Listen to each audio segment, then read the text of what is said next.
bag charms are all the rage. I made this fur poof just yesterday to go on one of my large bags.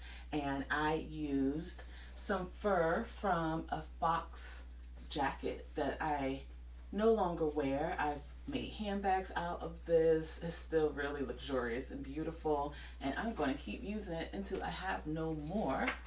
Recently, I took a rabbit jacket. Both of these I bought vintage at thrift stores. And this rabbit jacket is soon going to become some rabbit fur slippers for a friend. But right now, I'm going to take a piece of it and make a smaller poof. So I'm going to grab my supplies while you go get grandma's old fur that no one's wearing anymore to make your own. Let's go.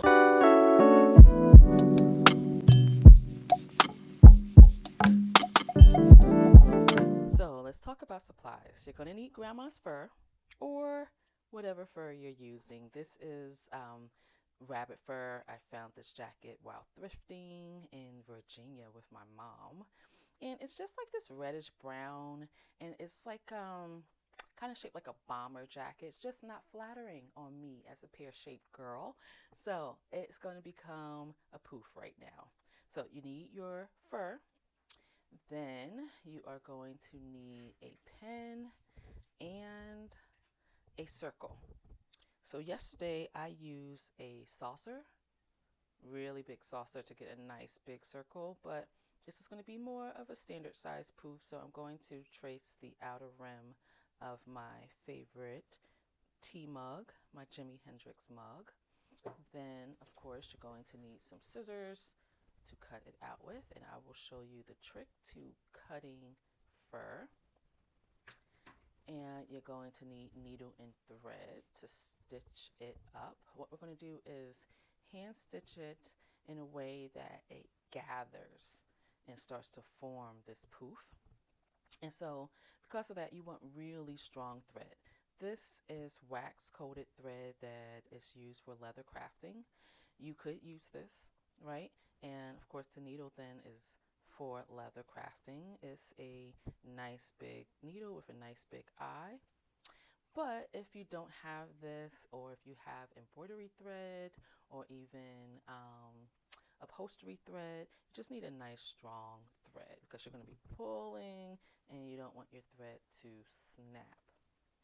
A couple other things you're going to need. You're going to have to cut a small strip of leather because the leather is going to go inside your poof and attach to your keyring hardware that you can get from any handbag hardware supply shop. I think these came from a handbag hardware supply shop on Etsy. And your ruler. I like to cut my leather using a blade and a steel ruler, but you can cut your leather strip with the same shears that you have, okay? All right, let's get started. All right, the first thing I'm doing is taking my hardware opening and measuring that so I know the maximum width I can make my leather strip. And so this opening is a 1/2 inch. And so this should be no more than a 1/2 inch wide. So first I'm going to get a straight edge, nice and clean. Then, there's a couple ways of doing it. You can just kind of just measure over a 1/2 inch and mark with your pen. Measure over a 1/2 inch near the end, mark with your pen. I'm going to make the whole thing about 3 inches long. So from the top, we're just measuring down 3 inches, and I'm just going to put a little mark there so I know. But I like to use my awl. Okay, 1/2 inch over from my edge. I just put a little dot there, and I come down to my 3 inch mark. 1/2 inch over from the edge, put a little dot there, and then I connect those 2 dots.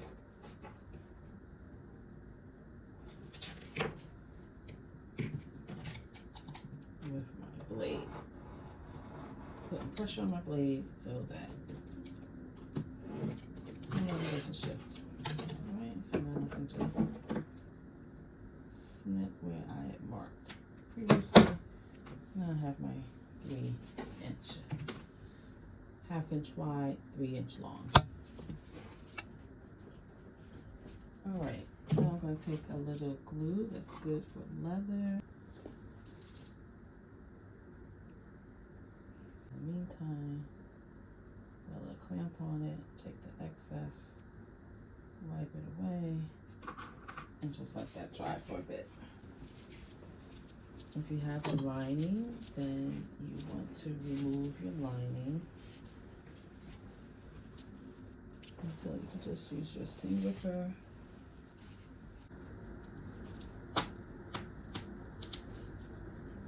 I just like to kind of get a little opening, and then, especially with older furs, usually just once you get a couple of stitches torn, you can usually just rip the rest. All right.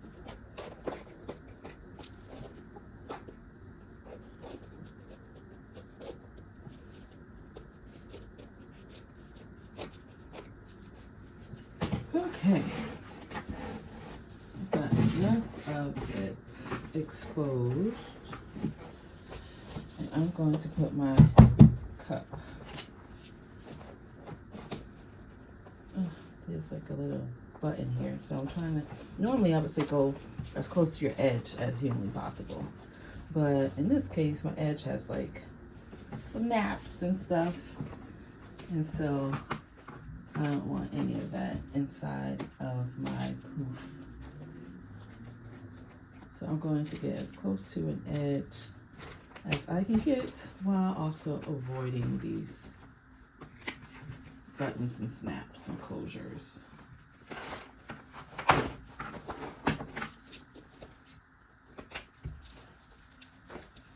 You never want to cut directly from the middle of anything, fabric, fur, leather, because that's going to leave less available for your next project, right?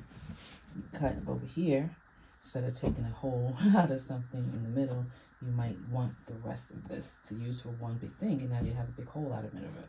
So you just want to get as close to an edge, always as close to an edge as possible. All right, so here's like a snap here, like the back of a snap. So I'm gonna use the space right here. All right, so let's take a cup. All right. So I'm just going to go around my cup with my chalk so I can see this. Easy to cut it. Okay, perfect. Perfect little circle. I'm gonna cut it out of the way, my chalk out of the way.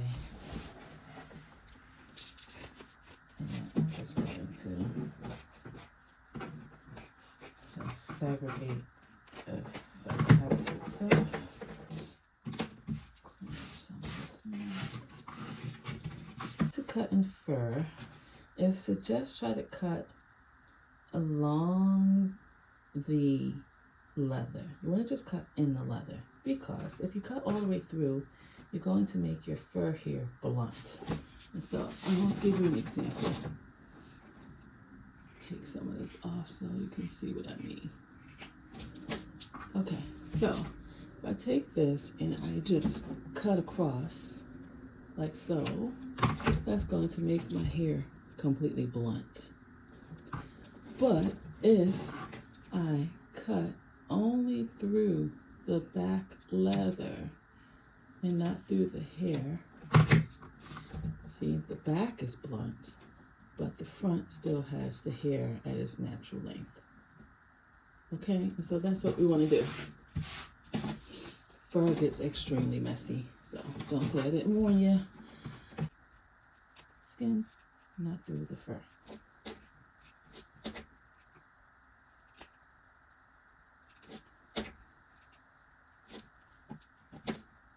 Rotating it as I go.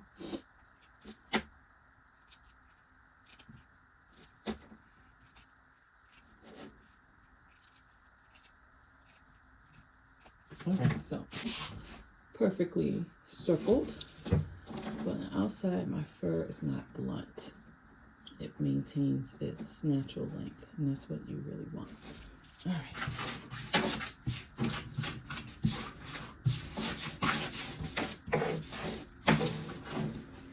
Cat's brush. I'm going to poke 2 little holes pretty close to the hardware.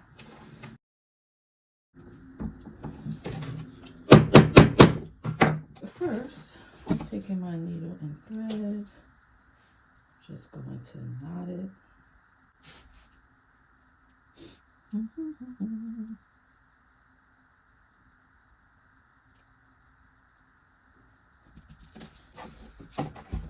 Okay, now I'm just going to do a running stitch about 1/4 of an inch from the edge. Again, trying to stay like within the leather and not go all the way out and then all the way in, pulling in the fur with me. I'm trying to just go out just a little bit and come back in so that I'm staying really in the leather and not really going out into the fur much. But I mean, that just keeps the fur free so that it's not being caught up in the thread. So you take your first full few stitches and then you pull. And then you just continue on 1/4 inch from the edge, taking a few stitches at a time. Something this small, I can only do about 3 at a time before pulling. And you're gonna see that as you pull, it forms a gather and it starts to cup, making the circle. Now, as an option, really not necessary because it will maintain this round shape that you'll see as we go around, but you can also fill it with some cotton balls, which is what I like to do. Even though it's not necessary, it just keeps it really poofy. Don't have to worry about it ever getting crushed or flattened when it's filled with cotton balls.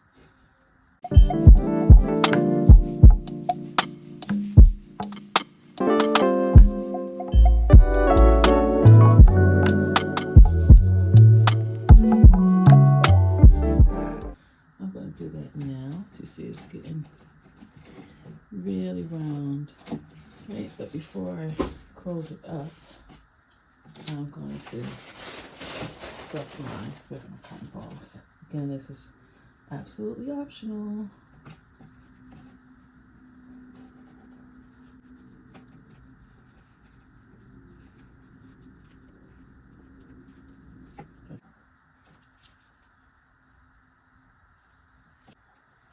And whenever you need help pulling your needle through the thickness, you can always use some jewelry pliers.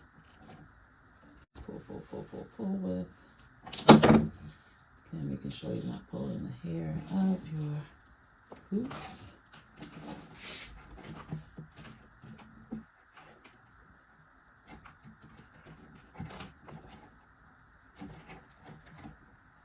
Alright, so the poof has been formed.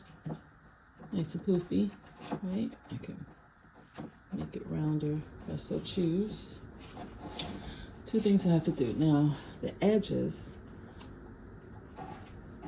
have to be poked inwardly. So using your fingers, you just want to take your raw edges and stick them inside of the poof. Easy to do if you have not stuffed your poof with cotton balls. But even if you have, just kind of push those cotton balls down out of the way and continue to push your raw edges inside to the best of your ability. All right, so lastly, I'm going to stick this in and then put a couple of stitches through it. Now, I don't like to rely just on the strength of the stitches. I want to have some glue in there too, so you can either put some glue right on your end and stick it right in the middle as far as I can.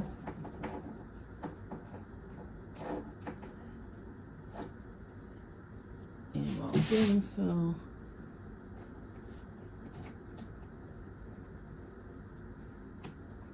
pull your thread tighter. Oof, yeah. Now once you get it really tight, you want to put a knot in there.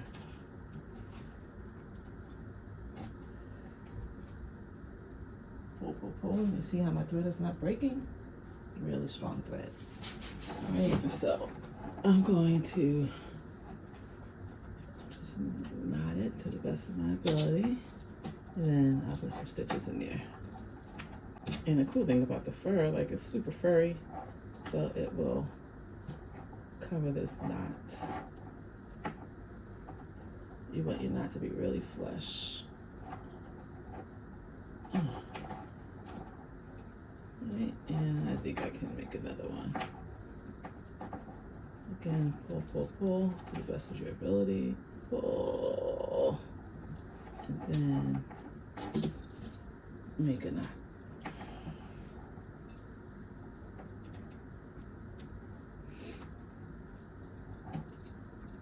Try not to grab the fur while you're knotting. It's not easy. Just do your best. Right? And so the knots are down in there, and of course the fur will cover them. But now those little holes I made earlier, I am going to go through them to just add a little more security. Okay, and you can always use your plier to push. Oh, there we go. Push and pull.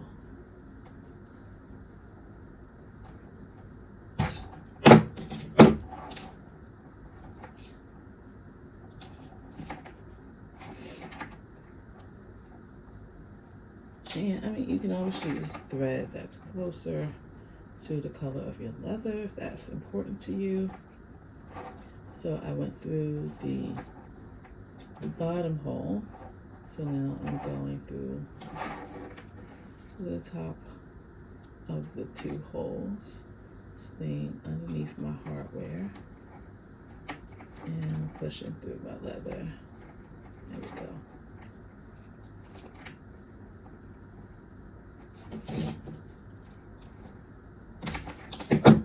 And so it just gives me this one stitch. From here, I'm going to go deep into my poof and come out on the other side. Deep, deep, deep.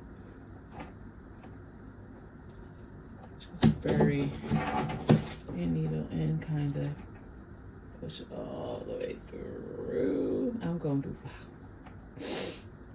cotton balls and everything. From this end. I'm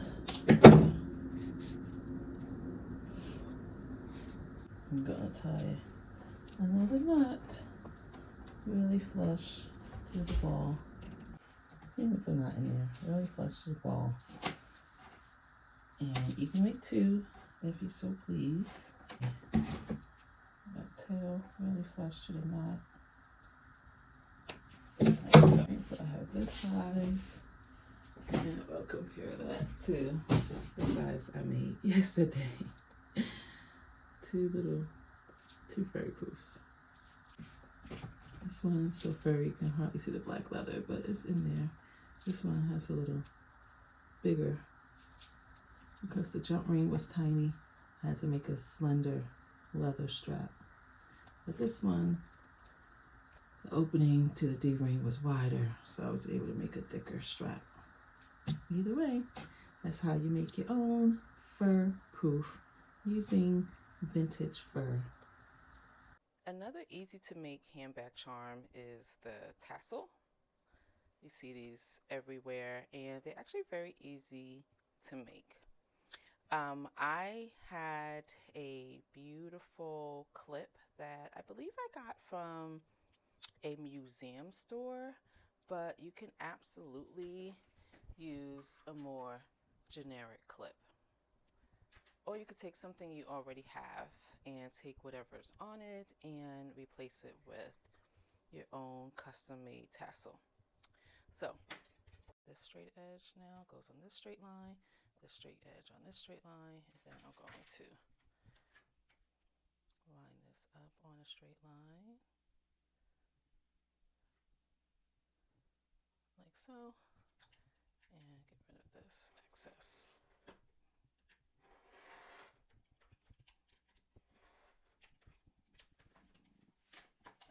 And lastly, we'll do the last edge. And I'm just going to use my rotary, just easier from this angle.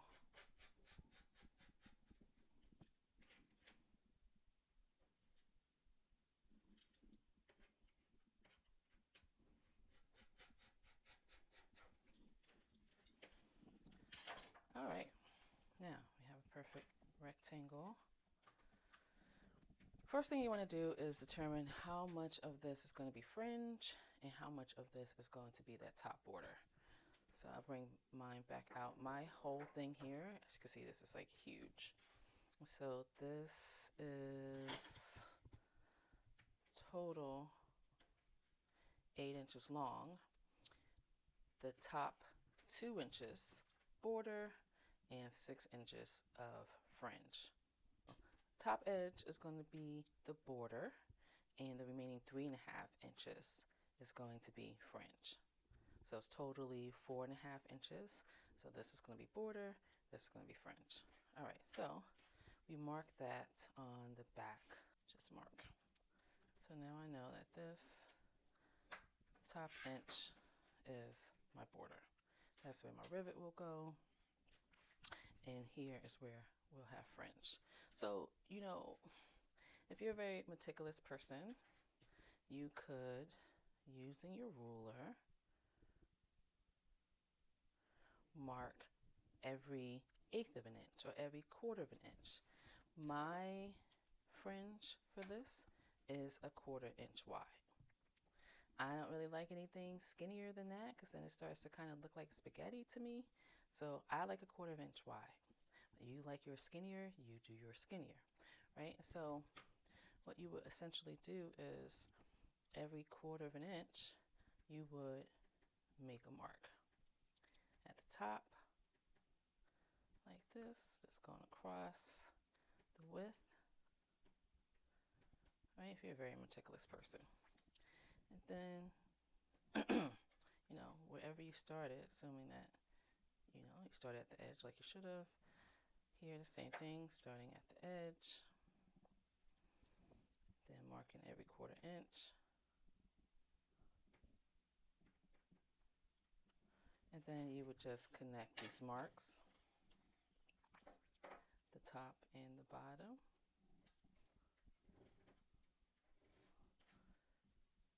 And these become your cut lines. Now, if I was doing this for a client, that's exactly what I would do. But doing it for myself, I would just eyeball it. But you know what? I'm going to show you the right way to do it with the marks, right?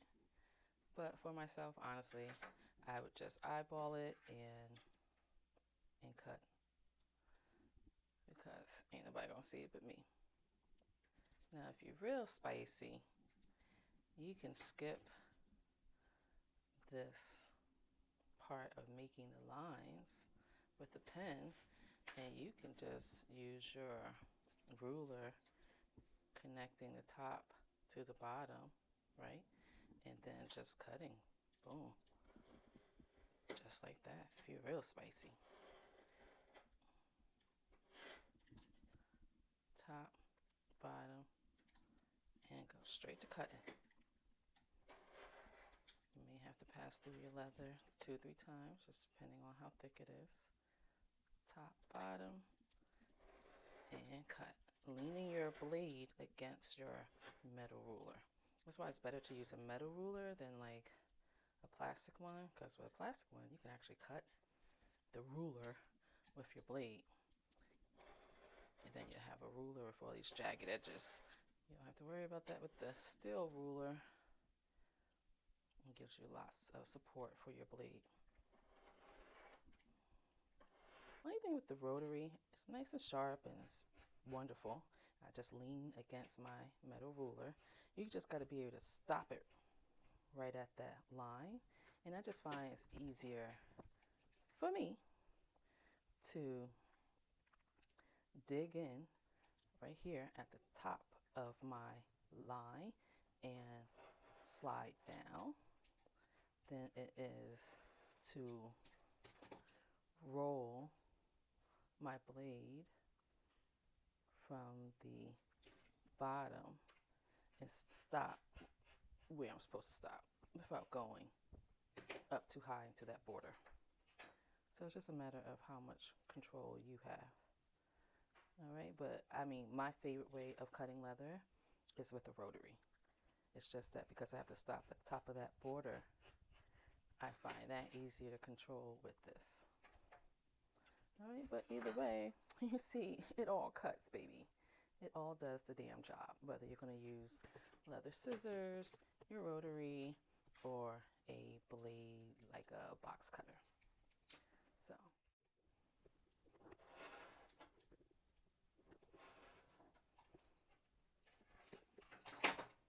All done.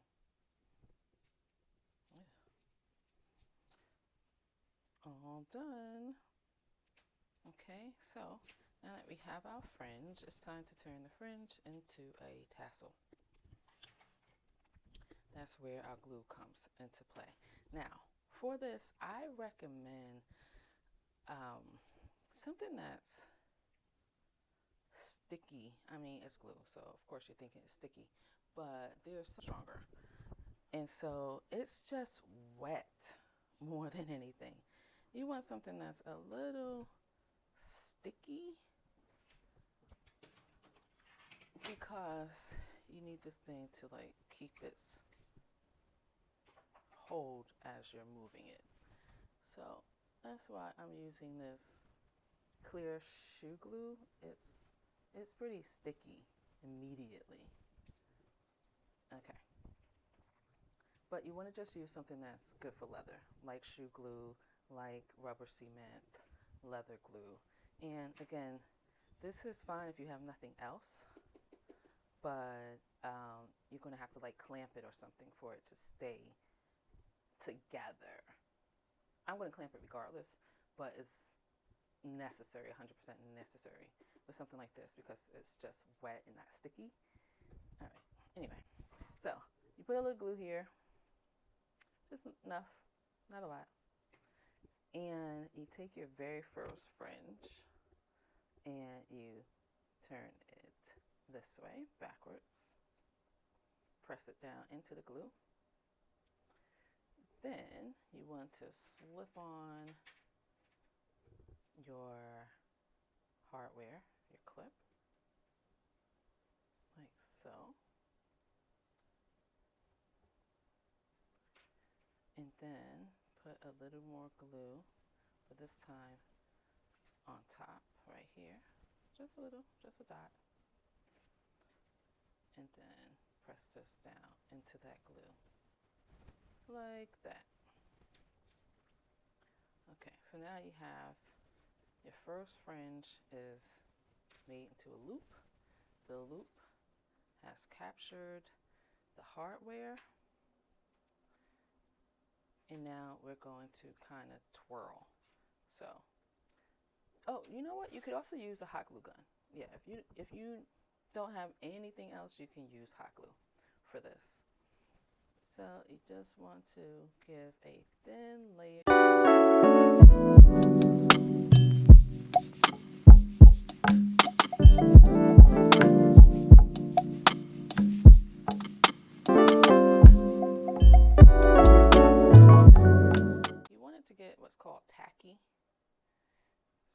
not bone dry, but it is no longer shiny like this. And now the outer leather that you're twisting onto the inner leather, you want both sides to have some glue. So I'm twisting slowly so that I can apply a little glue to this leather as I'm twisting, and then like giving it 10 seconds or so it starts to get a little tacky before I twist some more.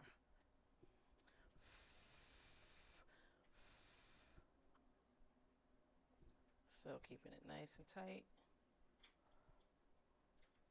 Right, and I don't have to do it like every rotation, but like every 2 rotations or so, you go in with a little more glue to the outside leather. Making it nice and strong.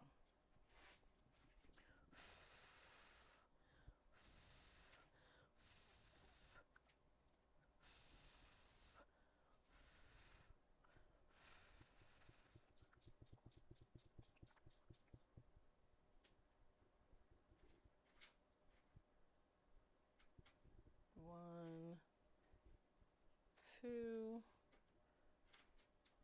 and before my final twist, give it a little more glue.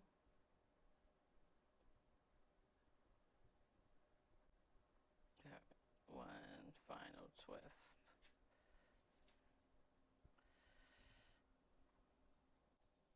I love this Merlot color with gold so bad. So anyway, we have this beautiful tassel, right? You just want to clamp it for a little while so that it really sets. As it is right now, it will be fine with just the leather glue. It will last a nice long time, especially since we rolled it while it was tacky. But again, if you want more security, you can use your awl and poke a hole through all the layers, and then a second hole about a 1/2 inch above it, and use a needle and thread with your wax coated thread and knot in the back, and that would be even more secure.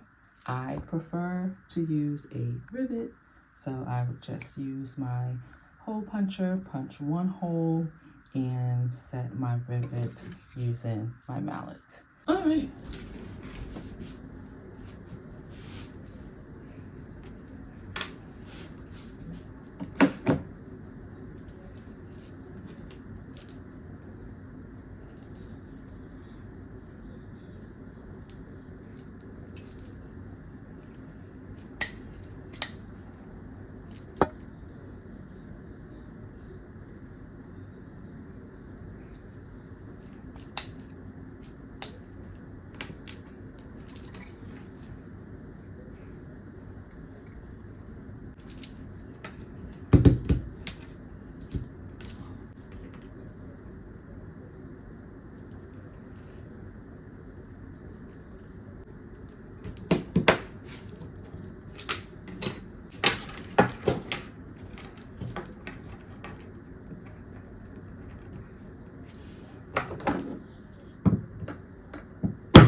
My mom got me this key ring just to say something sweet about me being a teacher. It says, may you be proud of the work you do, the person you are, and the difference you make. So it's really sweet. And I'm just going to add a little pizzazz to it, right? And this part says, thank you. All right, so I am using twine and these beautiful clay beads. Orange is my color. If I were home, I would just dip it in some candle wax because I'm always have a candle lit, but I'm not at home. I'm in my classroom. So I'm just going to dip the ends into some fabric glue. There we go. Right, and then again cut it on a nice little angle so that it goes into bead pretty smoothly.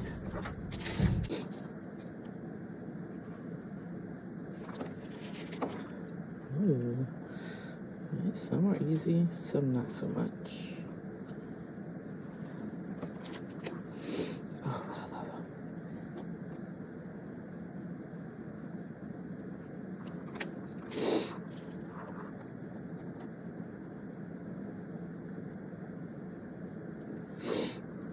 Some of them are just a little gritty. See, it has this tiny little hole, big hole here, tiny hole there. So that's not gonna work. You gotta find ones that have big holes on both sides.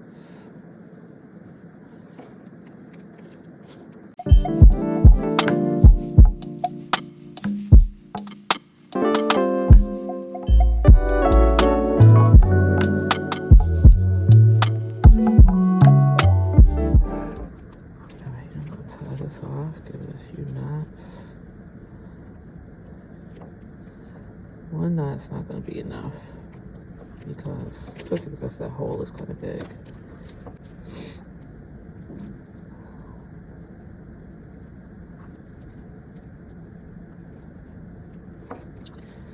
More like 4 knots. So you want to leave an extra few inches at the end. Come on in.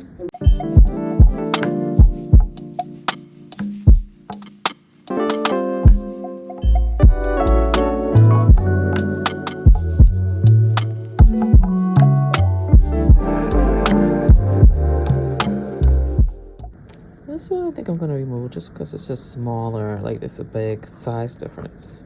Maybe I'll end it with this tiny one, but I don't want it next to the other one that's actually kind of bigger than the rest slightly. There we go.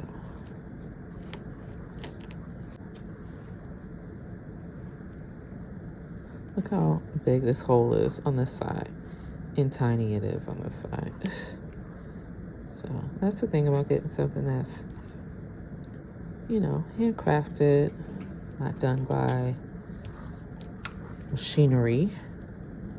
You're going to get all those beautiful imperfections. So you just work with them. Because we are all beautifully imperfect. There we go. So I'm going to add maybe 1, 2, 3, 4.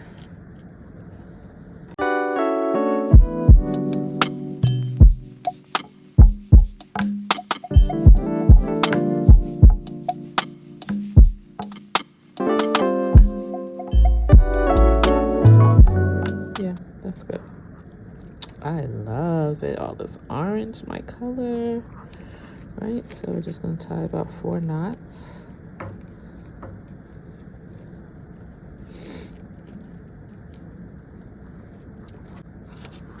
Alright, and so I'm just going to add a gold hook to this beauty,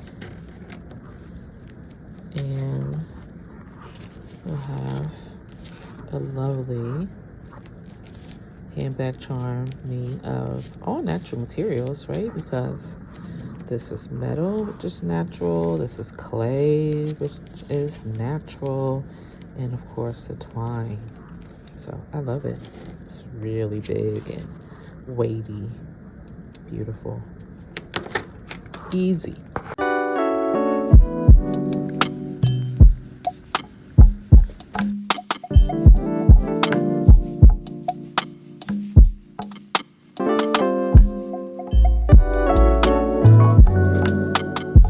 So which of these 3 are you going to make? Let me know in the comments. Please like, share, and subscribe for more of my 52-week creativity challenge. Thanks for watching.